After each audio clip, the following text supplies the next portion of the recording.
Seanca konstituive për legjislaturën e 9 të Kuvendit të Kosovës u ndërprej paraditën e kësaj të marte, pas afro 2 orësh punime. Deputetët nuk arritën të kalonin pikën e parë të rendit të ditës, atë të miratimit e raportit të Komisionit të Përkohshëm për verifikimin e mandateve dhe kuorumit. Partitë opozitare argumentuan se anëtarët e qeverisë në detyrë që janë zgjedhur deputet nuk dorëzuan në kohë dorëheqjet e tyre nga postet ekzekutive.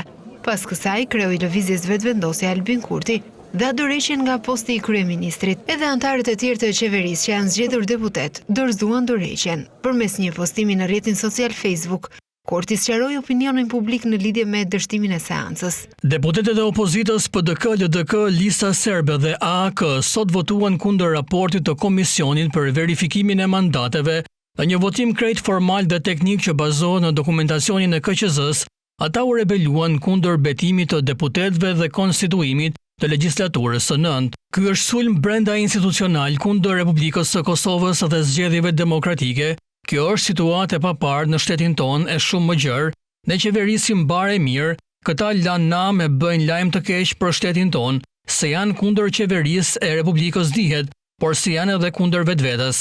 Kryesuesi i seancës konstituive, Avni Dehari, ndërpreu seancën dhe tha se do të njoftojnë presidenten e Kosovës Vjosa Osmani se si të veprohet më tutje në një rast të tillë.